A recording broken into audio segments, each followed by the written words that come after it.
on to deploying some actual services. This is the fun part. I guess depending on any part could be the fun part. I don't want to say one's more fun than the other. Um, so this is it. To start, we're going to deploy our front end app. As I mentioned yesterday, this is a microservices environment. So we're all about the polyglot here, where the front end is written in Rails, Ruby on Rails, but our back ends are entirely different languages. It's a very common practice to have these smaller teams dedicated to microservice projects where they have their own preferences, their own languages that they want to write in, and that's okay. Microservices enables that practice. So let's dive into deploying the front end Rails app. So first thing we're going to do is we want to navigate to what we did earlier yesterday was we cloned all of these service repos, so they're all in GitHub. And so what I'm going to do now is I'm actually just going to navigate to our front end repo. I'm going to close this. And what we can see here is we have an app.py, a cdk.json, and then a requirements text. So our app.py, this is our infrastructure definition or our service definition for how we're going to deploy our front end service to the cloud, to AWS. So a couple things to note here in the CDK configuration is there's the concept of a construct in CDK. Construct is a way to build a reusable resource that can build one resource or many resources on your behalf. So what we do here is because we had our, if we go back to the workshop here, we deployed our platform. So we have, let's say that was the platform team. Let's say that's a service team, that their job is to build the platform for developers to build onto and to deploy onto. Well, we built that environment with the CDK, but now I need to reuse some of those components when I deploy my front end app and when I deploy my services. How do I do that? Well, what I've done is I've created a construct that essentially imports all of those resources that we need. We know we need a VPC. I need to know the ECS cluster that I'm going to deploy my service into. So I simply import those via this construct, and I make this reusable every time I deploy a service. So what you'll notice is as we deploy the services, I have this construct code in each service, but realistically, this could be like a shared construct library that could be a Python package that I pip install, base platform construct, and I can simply import that up top and I'm ready to go. And it would run and import the required resources I need to get my front end service up and running. Cool. Hey, Adam, a couple of things. One is, can you blow up the font a little bit? We got a request from Twitch for that. Thank you. And yes. Two, we spent a lot of time talking about VPCs and everything a little bit ago, but one of the cool things is what you were talking about, shared constructs. If you find that like maybe your company is always building VPCs that have to have certain characteristics or built a certain way, or they're provisioning not just VPC, but they're like adding in, a bunch of additional stuff to it. If you find that you're always putting, component A plus component B plus component C together, and that needs to all go out as one, that's what a shared construct is really good at. That's what it's for, is to be able to bundle a whole bunch of decisions together that you don't necessarily have to force your users to make over and over and over again. They can just say, give me all of the decisions that have been pre-made for me, and I will roll out, from there. I'll just take that as my starting point. So you get the best practices, and you get like all of the little detail work that the people that are good at this and focused on this have, have made sure to build into their construct. Or maybe you're on your own, or you're on an infrastructure team at your company and you're building shared constructs for the rest of your development teams. You can take that and just really hone that craft and be really good at that and build these constructs out, and then have the development teams just they're just able to call them and start using them. So it's a really awesome feature.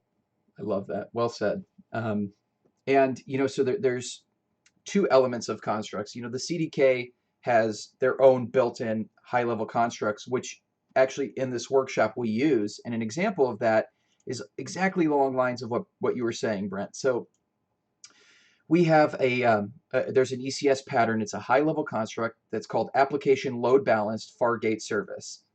This construct literally creates a load balancer, the target group, um, ensuring that my service registers to the target group. Health checks are registered. Literally all those components um, to get my service up and running, it's all defined here. And that's the opinionated nature that you can bring with a construct.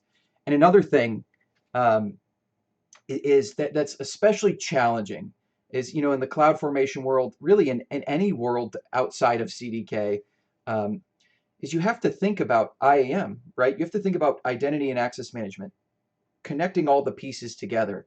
This is another thing that the CDK does really well, is it's able to understand all the resources in this construct, create the IAM policies and roles to allow them to talk to each other, so you don't even have to think about that. So again, just another way of just kind of elaborating on the constructs and how useful they can be. And I love the reference of being at your own company. You have every company's different, um, every team is different. So if you can build this, you can build constructs to fit your team and what your expectations are, and then build reusable patterns. So a development team could simply make one call, create one object, and then that high level construct does everything that your organization deems as appropriate to deploy an application. That's awesome. You've highlighted um, some stuff about this Fargate load balanced service. Um, One, just by the name of the construct, we know it's going to be Fargate, and two, we know it's going to have a load balancer, most likely ALB. So, but then when you look at like the parameters that you're passing into the construct, if you think about it, like there are hundreds more decisions that have to be made than just this.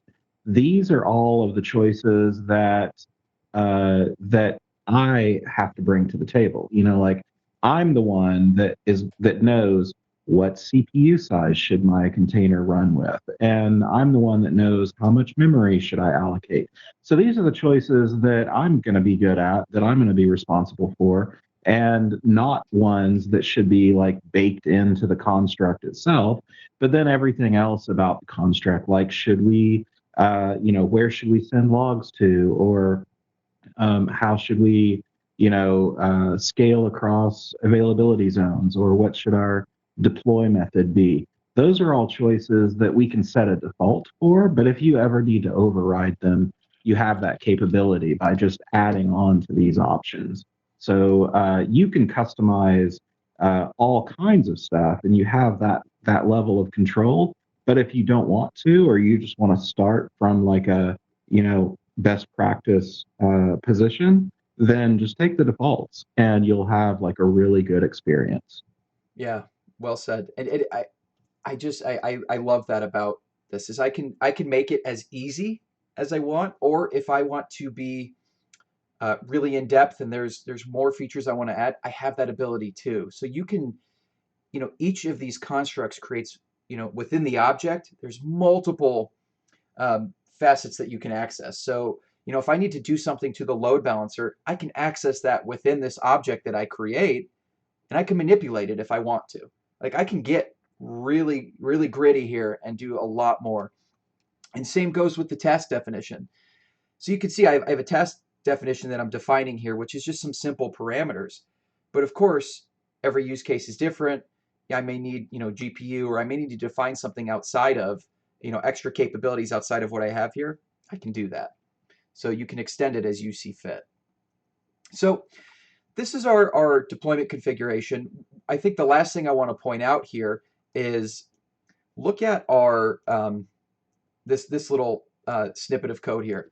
So I talked yesterday about being able to assign IAM roles to tasks in ECS, and having that isolation and that segregation of permissions per service and per task. So here, when our service comes up, it has to do some things. It makes a couple API calls to AWS to tell us what availability zone it's in. And so one call it makes is describe subnets. So I'm attaching a policy to this service by simply adding these 6 lines of code. So if I have to be IAM savvy, I can do it.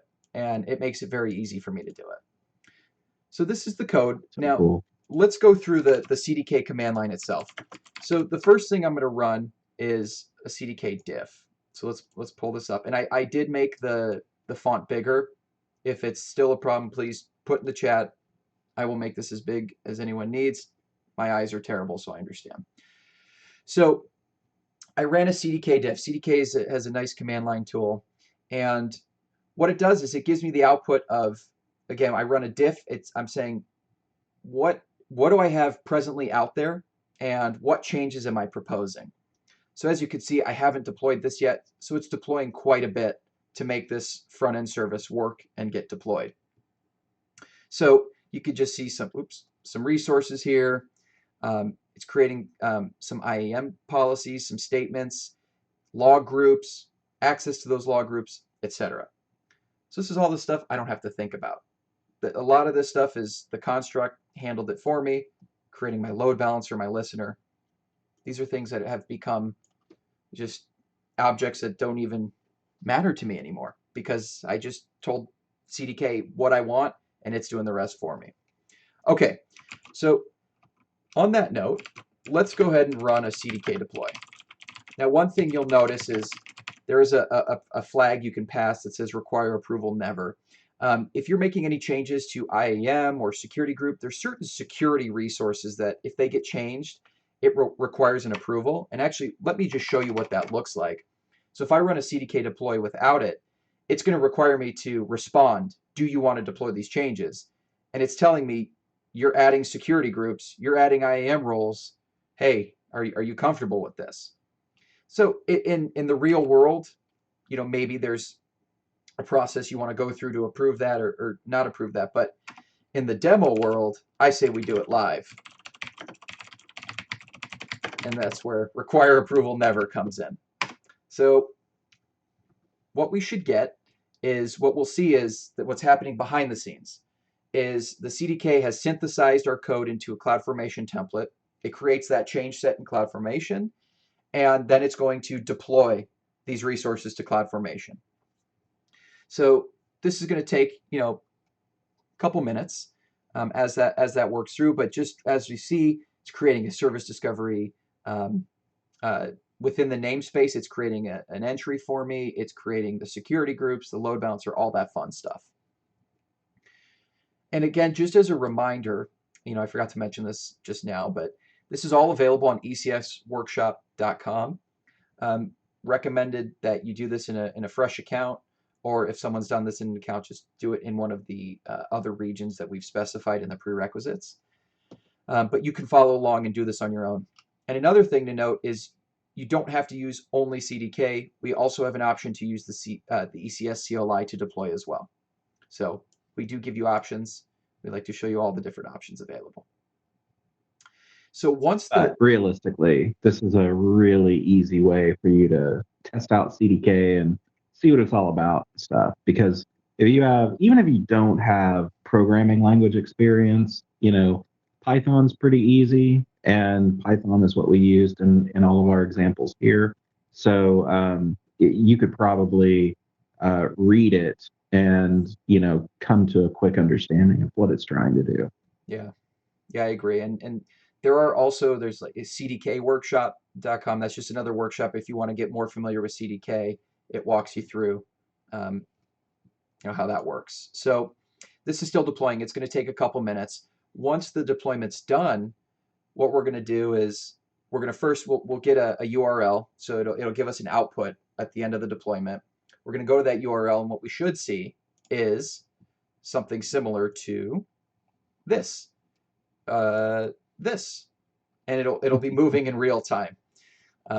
Should we take a look at can you open the CloudFormation console and let's just see, what it's built so far and Absolutely. what we didn't have to. I mean, I'm still like, loving CDK and just all the stuff that, because I don't know if any of you guys have ever done this, but I've had to write CloudFormation and to have to think of everything and have to get the syntax just right and especially back when it was only JSON was so difficult.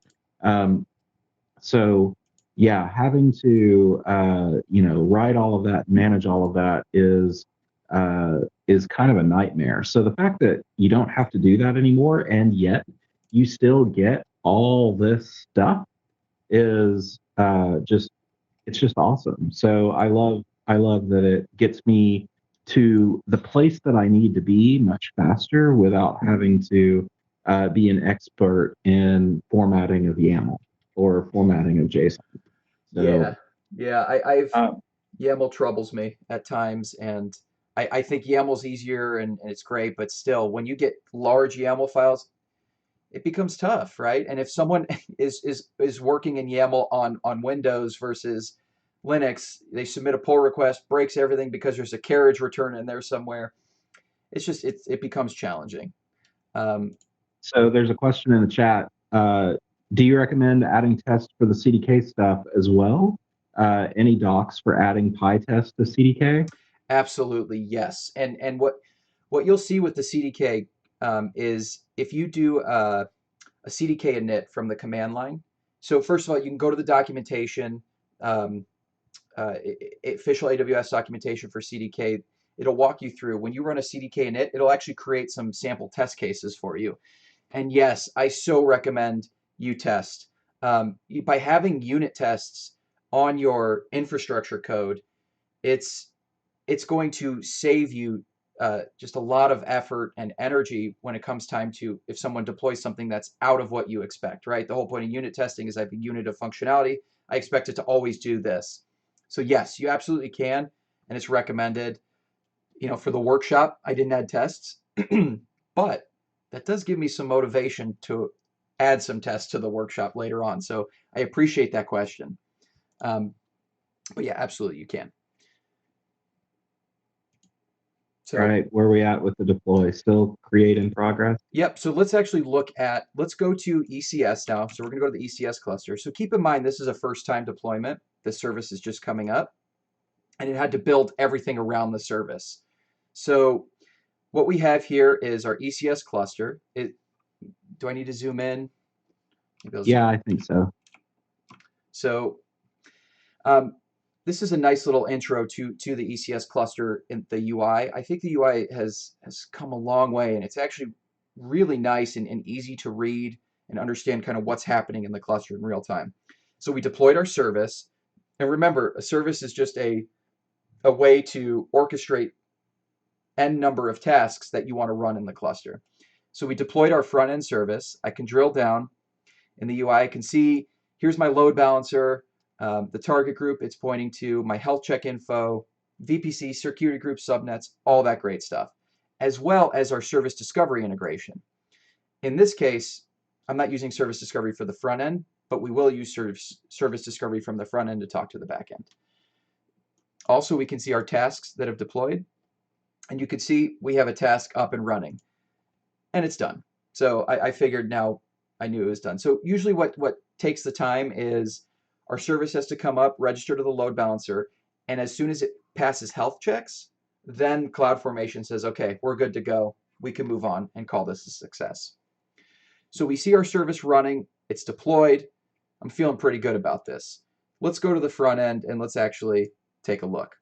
So as you can see, these were the outputs that came out from my CDK deploy. And here you go. So here's my front end. This is the web app. One thing you'll notice is it's going to be split across multiple availability zones. However, we just have one replica deployed right now, which means we only have one instantiation of our front end task running. So you can see it's in availability zone US West 2C. And I love this graphic every time. It's just so cool. to see what's happening in real time. So we have officially deployed our front end service. Brent, go ahead. Side note, the first time I thought of doing something like this, I just had some text, some like curl output, and it was just text saying, like where stuff was running. And one of my coworkers, one of your coworkers, said, but wouldn't it look better if it was a graphic, if it was an image? It would look so much prettier. And I was just like, yeah, it would. And so I had to spend like twice as long building the image and making the graphic work than I did like writing the app itself and making the app come up. So I get a kit, but because of that, because I had to like go and figure out how to do that, I really do get a kick out of seeing it when it starts to animate and move around. Yeah, so worth it. Worth the extra effort. I have to agree. Um, Totally. so we've deployed our one replica. Um, we see it's running. We looked in ECS, we saw it was running. Let's actually do some service level stuff. Let's look at some logs. So there's two options in the workshop. One is to review logs from the command line. One is to review them from the console. I'm going to do both. So going back to my service, I'm going to go back to my cluster. I'm going to drill down to my ECS demo front end service, and I'm going to go to logs. And I could see in real time for my tasks running, I could drill down in 30 seconds. I could see all the different logs here. So this is Ruby on Rails. These logs are awesome. But it's a great way to see what's going on in your application. And one thing you'll notice is our application, the front end, is trying to resolve the back end components to talk to them. And you'll see errors here because it can't. So when I host this workshop, people usually will raise their hand and say, I see a lot of errors in here. And I'm like, yeah, that's intentional. And it's to show you that it's not able to talk to the back end yet. And it's basically waiting, trying to talk to those back end resources through service discovery. Also, Brent's horrible at writing Ruby. So that's another good reason for errors. I intentionally left that out, Brent. I did not want to say that. No, it's all good. I say it. I think it's pretty awesome. Okay, so I did it from the console. I would like to show you how to do it from the command line. There's a really cool open source project out there called AWS Logs. So using that project, I'm going to export the log group. So I'm going to use that command line tool, AWS Logs. It's a Python package. And then I'm going to basically just tail the logs. And in this command, what I'm saying is I want to get these logs from this particular log group. I want to watch it, and I want to start from 1 minute ago. And so this is how I can view from the command line. Again, a lot of noise here, very noisy logs, but it's good. This is, I imagine, your production applications are probably not going to be this noisy. And so when you want to see logs, it'll be a little easier to see what's going on. I just wanted to make sure we had a lot of logs to look at, which is perfect because we need to showcase that. So I like it. Okay, so let's take a step back. What have we done? We've deployed our front end app. Our front end app's running. We have one instantiation of that task running in our service definition in ECS. This is great. Now, I want to start adding some load to the front end. So what I'd like to do now is I want to talk about auto scaling. So one thing we talked about yesterday, Brent, was the concept of having to think about scaling when you have EC2 running on the back end and your front end application. I have to think about scaling both sets, right, of the environment. Well, with Fargate, I don't have to think about scaling EC2, but I still have to think about scaling my application. So there's two ways you could do this. One, you could manually scale, where I could be, in an operations center, I could get a notification sent to me. I could go in the CDK code, manually modify it, and click deploy. But as we know, I think humans in these situations, especially, I think, Brent, you call it the 2 a.m. rule. It's 3 a.m., but still 3 a.m. Either way, 2 or 3 a.m., it's horrible. No one wants to be woken up. trying to do that at 3 a.m. is hard, right? And you're more prone to making mistakes. So auto scaling makes a lot more sense. It's easier to let the orchestrator handle that rather than humans handle it. And the orchestrator will actually do scaling out for us as well as scaling back in. So what I'm going to do now is I'm going to go back to my code. And in the CDK code, we have defined, you can see it's commented out, but I've defined my auto scaling logic. So something to note that when your service deploys, metrics, there are default metrics that are available for your service. CPU utilization, memory utilization. In a container world, these may not necessarily be what you use as your scaling metrics, but for the sake of the demo, I'm going to use CPU as that metric. But let's look at how I'm defining my auto scaling logic here. So I'm basically saying here with my service, my Fargate application load balance service, I want to set my auto scale task count. So I'm going to say at a minimum, I want 1 task running, but at a maximum, in an auto scaling event, I don't want to go past 10. And that it's really just depends on your application, what you need for your environment. But in this demo, I'm saying between 1 and 10 is my capacity requirements. And then I'm saying I want to use the scale on CPU utilization metric. So if this was, I could also use like queue depth, I could use Kafka, lag, whatever metrics are out there that I wanted to use, load balancing, network metrics, I could use those to scale as well. And then so here's just some more details on what that looks like. I'm saying here's what my target utilization is. And the target utilization, this is using target tracking. So Brent, I'm going to explain target tracking and you feel free to chime in. Do you have something Absolutely. to say? Okay. So, when we target tracking is essentially a way to scale that says, here's our target metric. I want you to scale to meet that target. So it's going to do what it needs to do from a scaling event to get my resources out as however many resources I need to make sure that we are at or below that target utilization. Does that sound right to Exactly. you? Yeah. So, but without thinking about target tracking, the way you have to scale typically is you set thresholds. You have an upper threshold that once you cross it, you scale out. You have a lower threshold that once you cross it, you scale in. Target tracking just tries to simplify that a little bit by uh, forget about upper and lower boundaries or thresholds, and instead just say, I want to maintain, what do we have here? 50% utilization. And as long as we are sized correctly so that we're averaging 50% utilization across our containers, we have the right number. Once we go too far over 50%, we'll scale out. Once we are too far under 50%, we'll scale in down to whatever our minimum threshold is or up to whatever our maximum threshold is. Threshold there being the count of containers or tasks. So yeah, it's a way of just simplifying the decision making and the thresholds by just saying the right utilization, the sweet spot for my service is whatever we have it set to. In this case, 50%. Awesome. Yep. And then we do have a couple other metrics or parameters that we're passing in here, just saying what our cooldown is in seconds. So basically scale in, we're setting our cooldown, and scale out. Basically, cooldown is how many seconds or minutes do we wait before we start scaling out again, and vice versa.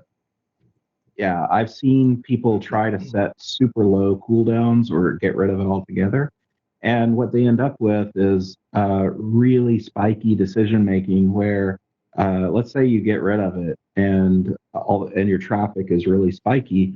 Uh, it could be that you're trying to bring containers online and then you're killing off containers because you're making a decision to scale up, and then a second later you're deciding to scale back down, and you could end up churning through basically all of your containers super fast without having really any healthy containers to serve out traffic. So you want to have a little bit of a cool down period so that you can just stop, reevaluate the metrics, and look to see how are things now after making that scaling decision. So you don't want it to be you want it to be longer than it takes to react to your last scaling decision so that you can then see the effect of that decision in your metrics. Yep, exactly. So what I've done now is I made the changes in my code. I saved the file, my app.py, and I ran a CDK diff, and now you can see it's working with application auto scaling. It's creating that target. It's creating the policy, and I see what's being created. Now I'm going to deploy it with a CDK deploy. So once this happens, it's going to create those resources. And now what I want to do is I want to actually start throwing some load at this. Now this takes a few minutes. So what I'm going to do is we use an open source tool, Siege, to just start sending a lot of traffic to our front end. And what's going to happen is CPU is going to spike, and the target tracking is going to realize, okay, we're above this utilization. We need to start scaling out. That takes a few minutes. So while that happens, I'll move on to the next steps. But we have to first wait for this functionality to be deployed. So again, and we'll be able to see even if we want to go back and look at it, we'll be able to see in the graphs in CloudWatch that we'll see the curve of the CPU going up. We'll see the dip when containers get added to handle that new load and stuff like that. So we can go back and take a look. Cool. So what I did here was I just grabbed the load balancer URL. And now that I have the load balancer URL with the Siege command line tool, I basically am just starting to send a lot of traffic to the URL. So I'm going to open up a new terminal now because I'm going to let that run. Usually it runs in the background, but in this case, actually, you know what? That's why I did that. Okay, so now I remember. So I'm going to run it in the background again. And the reason I do that is because I have a nice little while loop that runs. And what I'm going to do is I'm basically just watching our service, and I'm saying, how many tasks does the service require or desire versus how many are running. And what we'll see is right now it's one and one. But what's going to happen is as the metric target tracking policy alarm goes off, we're going to start seeing some auto scaling happening. So let's move on. And then, once that happens in a few minutes, we'll go back, we'll look at the app, we'll see this will start jumping around to multiple front ends, and so on. So with that, we've deployed our first service. We've deployed it with auto scaling.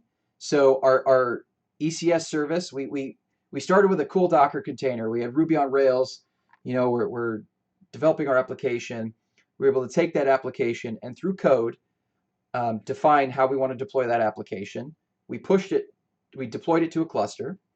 And from there, we've basically said, hey, if we get X amount of CPU utilization that's over what we expect, we want you to auto scale. So we did all of that with no custom logic. I'm simply using CDK and using the best practices that are built into the CDK constructs. So we have monitoring, log aggregation, auto scaling, redundant availability zones, no operating systems to manage, and our own custom container. I mean, and you did it like in minutes. That's pretty cool. That's pretty awesome. So this is why I get all giddy and excited about ECS and just Fargate. Because what we're doing is we're starting to enable developers to move faster, to really start to think less and less about those underlying components that while we need them, we don't necessarily need to know about them or try to manage them on our own. So Exactly. okay. Very cool. All right, so let's move on now. And